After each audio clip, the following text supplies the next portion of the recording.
Hey, good morning, good afternoon, good evening, everybody. It's John Wayne Mullins, and I am Mr. New Dad. And today I'm excited to have a new friend of mine. He's also a dad. He's also a former Coast Guard officer, Justin Jacobs. He's a recent retired from the Coast Guard, but he's been a dad for almost 25 years. He's got a 15-year-old and a 25-year-old, and so I'm excited to bring him on and talk to him about being a dad and some of the different lessons and wisdom and advice that he would give to young fathers today. So let's go ahead and bring him on. Hey, John, thanks for having me. Oh, you're welcome, Justin. I appreciate you being here. And just a little bit more about Justin. Like I said, he's a recent Coast Guard retired officer. Thanks for your service. Thank And you. he's a dad. He's a leadership coach. He's learning about. He loves the topic of leadership. And so I couldn't think of a better person to bring on Mr. New Dad and kind of marry these two topics of leadership, wisdom, and being a dad. So Justin, tell me just a little bit about you, where you're at. How long you've been a dad, and what is like one thing that you love about being a dad. Well, I'll start with the last part first. What I love being about a dad. Being a dad is awesome. Having little people who grow up into big people and getting to see the positive influence that you have in their lives by getting it right and modeling humility and telling them when you're wrong so that they learn how to do that too. It's awesome having those people uh, in your life and knowing that you had a positive impact on them. I agree. But got married when I was 26 in 2005. And when I got married, my wife had a son from her first marriage. He was 8. Okay. And his father wasn't in the picture. So I was able to be the dad from day one, which was awesome. But it was also kind of strange because I didn't have an opportunity to start from, newborn baby and get to 8 years old. It was just like, here's your 8-year-old son. And uh, that brought some challenges, but that was also kind of interesting because here's a fully formed human who's already gotten 8 years of experience on Earth, Mm-hmm. and now I'm trying to figure him out while he's trying to figure me out, and yeah, quite different because then a year and a half later, his little brother came along, and they were both born on the same day, 10 years apart, and so, now I've got a 25-year-old and a 15-year-old, and the way that I fathered the 15-year-old was completely different. I had, a year and a half of failures and mistakes, but also successes. But then I was starting with a newborn rather than an 8-year-old boy. And Sure. so, um, it definitely helped me, I think. And I apologize to my 8-year-old for the mistakes that I made with him. Because I saw how I acted differently and treated my younger son differently from those things that I learned. Oh, for sure. And I think that's expected, especially going you know, uh, into that dad role right away, not only with you're learning as you go, and you were probably trying to figure out like what is my role, especially not just to a newborn but now to an 8-year old who is probably seeking that father figure. Mm-hmm.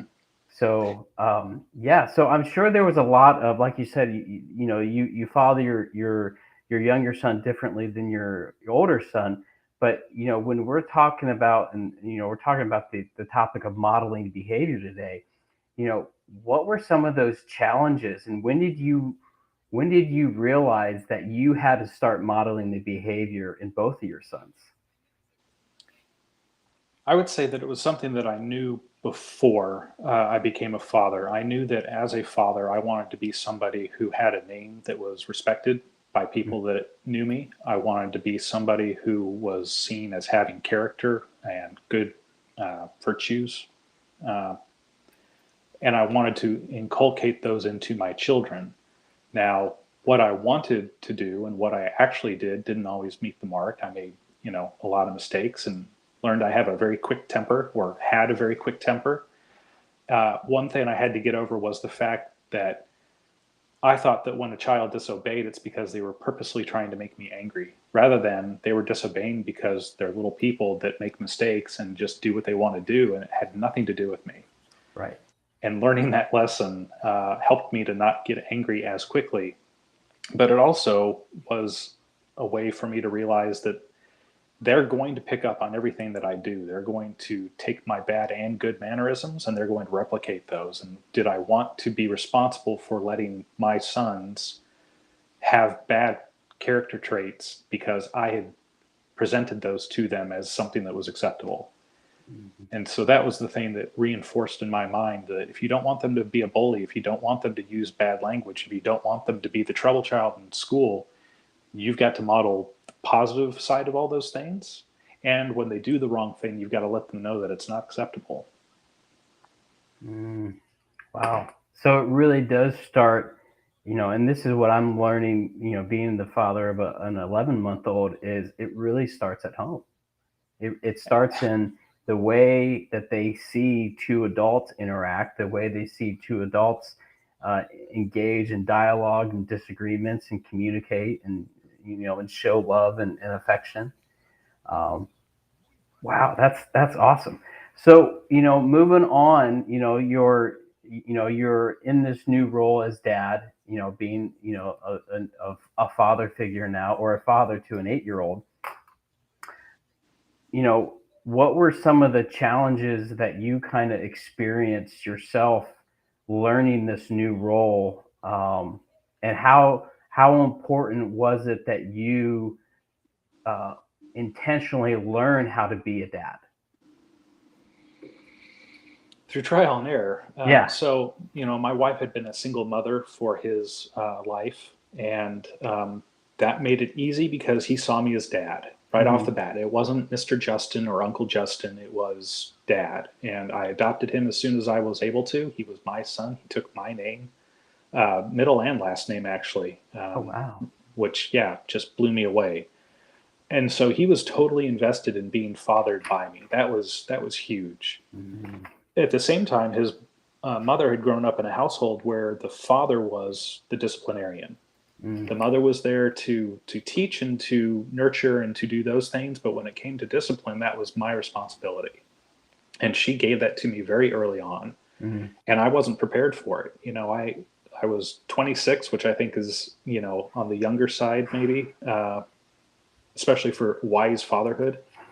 And I did what I thought was right in heavy-handed discipline. If he made a mistake, I tried to just let him know right off the bat that that's not acceptable. And it Hmm. wasn't physical. It was usually taking away video games and things that he cared about, which Hmm. I thought was a much better way of doing things. But as he transgressed more, then I disciplined more, and it never came in the beginning with a leadership lesson or a fatherhood lesson or a life lesson. It always just came with, you do this, you don't do that. When you do this, you get disciplined. When you don't do that, you don't. Hmm. And what I learned was that I needed to do a lot more teaching. I needed to do a lot more training. I needed to say, well, as a family, we have responsibilities to each other, and we need to make sure that we're doing our part in the family. And that's showing respect to your parents, and that's helping around the house, and that's, doing good in school and all those things. And if you don't do that well, and it's because you tried your hardest, but it just didn't work out right, that's okay. But if you know you did something wrong and you did it anyway, well, that's going to result in discipline Hmm. because you knew it was wrong. So there's going to be some kind of discipline that comes after that. Right. Um, and so that, I guess that was how I started learning how to be more of a coach rather than a strict disciplinarian. Right. Right. And what, comparing that with your younger son, what would you say by learning those coaching skills as a parent? Um, what would you say how would you say those have helped you be a better dad and in the development of your son when it comes to, when they make mistakes or discipline or growth in general? Well, with a newborn, you get to see those early developmental stages much more clearly. You get to see them learning how to figure out the world around them. And Right. you know that the mistakes are just going to happen, right? That's part of growing up. So I was much more relaxed when I saw him transgress, because I could tell the difference between this is an honest mistake and this is him willfully disobeying. Right. And unfortunately, I cut my fatherhood teeth on my older son, and that resulted in the younger son getting treated. I don't want to say that I was more permissive, but I was more understanding. Right. And It sounds like you were more aware too, because you have this, like you said, you cut your teeth on that, but you also, at 26, you're still growing, you're still learning and developing as a dad, a husband, a leader. So you're going to be, you know, where I think you're going to probably be a much better example of a dad, a husband, a leader, by the time that second child came around. yeah, and with an older brother who was excited to have a sibling, then it was, hey, you can be an older brother. That means modeling good behavior for your little brother, Right. right? Because your little brother is going to idolize you. You now have a responsibility to him, and you can kind of see him think that through and go, oh, yeah, I mean, what I do as his like older brother slash best friend is going to definitely impact him. And so Hmm. then I was able to change the way that my relationship was with my older son, because it was kind of like, hey, you and me together, we're the guys in the family, and we got to do this for your little brother now. And I thought that that was a way for us to bond a little bit more than we had up to that point. Sure. Sure. Wow. I think that's such a great story. Before we started today, I was sharing with you about how in the last month I've started the Mr. New Dad coaching program, and I'm learning so much as a dad myself. And we're exploring the different roles that we have as dad, or the different definitions that many dads have. And you shared this, and I think it's such a great point that most dads need to understand, or at least identify the type of dad that they want to be. But you said that there could be three or four different types of dads out there, and where I don't want to steal your words, because I'd really like for you to kind of speak into that, because I think it ties beautifully to what you're saying with the type of dad that you may have experienced yourself growing up versus the type of dad that you want to be here and now. And those are the choices that obviously it sounds like that you were making. So would you mind sharing that? Yeah, I mean, you've got a father that had a good experience with his father, and so he wants to model that. You've got a father who had a bad experience or no experience with a father, and so he wants to be the opposite of that. He wants to be present, and he wants to be a good father to his child. Or maybe you've got a bad dad and you don't care, and you want to be a bad dad yourself. And, unfortunately, I think that gets modeled too often. But the good fathers that want to model good behavior have a set of virtues or a set of character traits that are valuable to them, that they want to model and inculcate into their children. And maybe they don't know what that looks like. They start to figure that out as the kids get older, and they have the opportunity to start teaching them things. And they recognize that the child is acting or saying something that they know that they themselves do, which isn't something they want them to replicate. And so then they're like, ooh, I need to change that about myself so that I Mm-hmm. can change that about them, because otherwise I'm a hypocrite. Another way that I think that that is done well is by surrounding yourself with other good fathers. Some of the best lessons that I ever learned were surrounding myself with men who loved their children, who thought about things not just 1 year ahead, but maybe 5 or 10 years ahead. The story that you just shared about the father of the 4 year old daughter who was thinking about, if I show her proper masculine love today, when she's 4, when she's 10 to 15 to 20, and false masculine love is coming in, she'll be able to recognize that and steer clear of it. And that protects her, right? Right. And I love her so much. I want to protect her from anything like that. And so a father and a son do the same thing. Let me show you how you treat women respectfully by showing you how I treat your mother. how I treat your sisters or women in our circle of influence. And then you can model that behavior because you show respect to women. So Yeah. that when you are 10, 15, 20 years old, you're not some knucklehead out there doing things with women that you shouldn't be doing. Right. I agree. Modeling the way is what I'm hearing through all of this right now, and I think that's such an important thing. John Maxwell once said that a leader knows the way, goes the way, and he shows the way. And I just love that lesson and how it can really, something I thought about as a dad is that I do know the way, you know, and I can show the way. I'm gonna grow and I'm gonna make mistakes, but as long as you have an idea of those virtues and those lessons and those values that you were trying to live out in yourself, your son or daughter is going to pick up on those things. And I don't want my audience to miss this point because it's something that we've been talking about a lot in my Mr. New Dad coaching group is that your tribe. You even said it, surrounding yourself with other dads. Mm-hmm. How important has that been to not only your growth as a dad, but even as a man and as a husband? It's vitally important. And as somebody who is moving every 3 years, not living next to family, which is hopefully, a positive tribe influence on your fatherhood and your children, I had to then go out and find those groups by myself. And Right. that often came through work friends or through church friends. But I realized that I needed to be very careful in the people who I chose to be friends with because my children saw me interacting with these people. And if I could hang out with this type of person, then so could they. Right. And so if I'm choosing bad company, then what's wrong with them choosing bad company?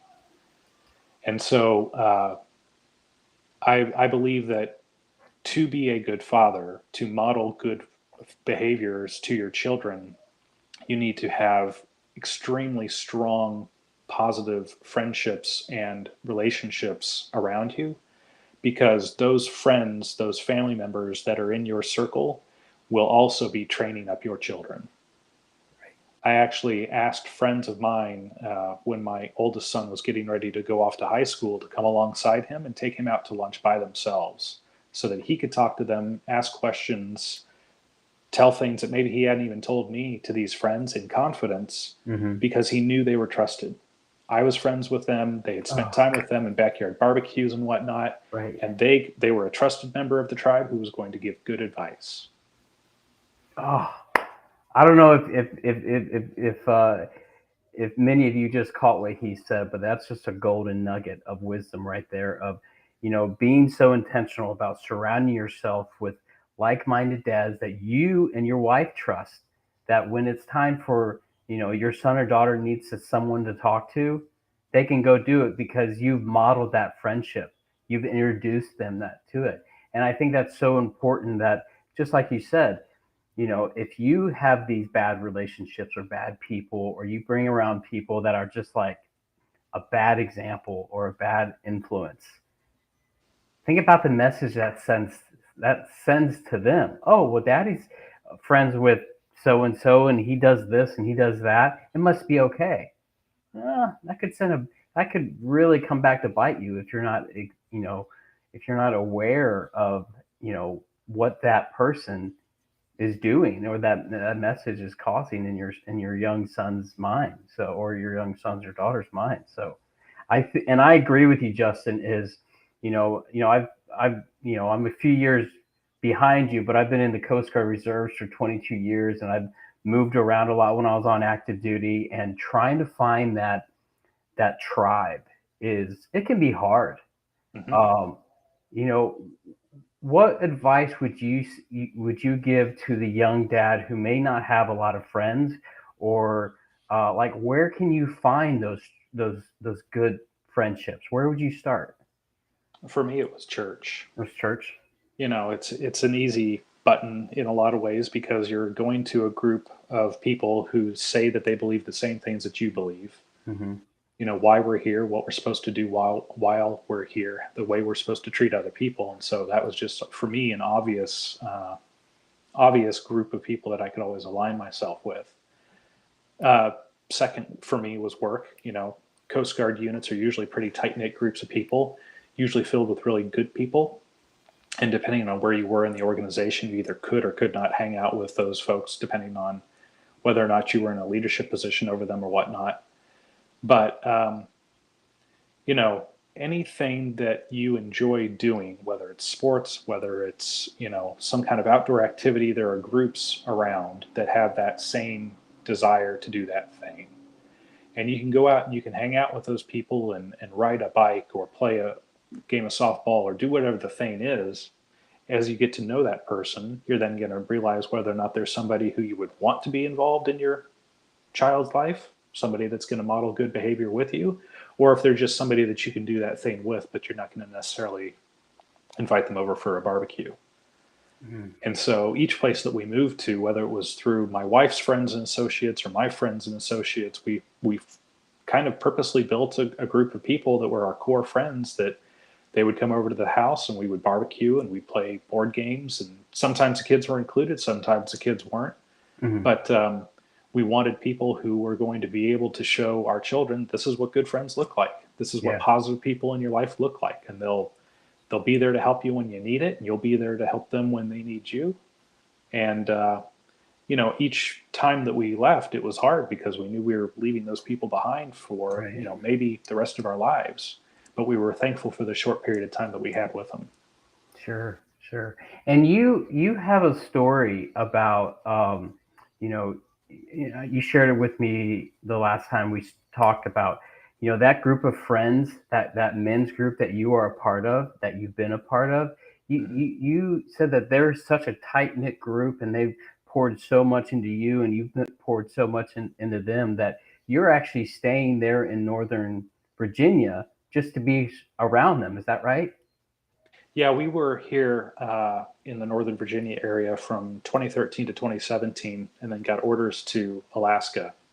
And from 2017 to 2021, we were really only able to make like one good quality uh, group of friends, or Mm, one couple, really. And I missed having a group of men that were there to help make me better, to keep me accountable, to ask me hard questions, to be a friend, to go out and do things with. And so when we were told by the Coast Guard we were moving again, we were given a lot of options. And I said, just move us back to Northern Virginia. I know I've got a group of men there that haven't moved away. And my need for them to be in my life and in my family's life is more important than getting to move to Miami or New Orleans or San Francisco or wherever else. right, And right. so we didn't necessarily move here for the traffic or the weather or the job. We moved here for the group of people who we had already become really close friends with and wanted to Mhm. have in our lives again. Yeah, man, I admire that. Thankfully, I have a great group of friends that I have, and it's something that I have been very intentional about building up, because I know, especially as I became a dad, as I became a business owner, as I became a husband, that those friendships are vital. I mean, they really help you grow in those areas. And it's I remember this. Um, I have this saying where, if you're trying to do something on your own and it's lonely at the top, it doesn't have to be, nor should it be. So Mm-hmm. don't be afraid to have those relationships, because there's people out there that you can pour into, and vice versa. So, wow, Justin. Well, I certainly appreciate your time today, talking around these things about modeling behavior and how you can grow into those values and virtues, and talking about, being aware of your tribe and having solid friendships, and, learning how to have those accountability. Those are all great topics that I'm just very excited that we're having that discussion, because what I'm learning being in this and building the Mr. New Dad tribe is that men need that, dads need that, but they also want that. And so I'm just very thankful that you were able to come on and kind of share some wisdom with a lot of the new dads who are still trying to figure it out. So I can't thank you enough.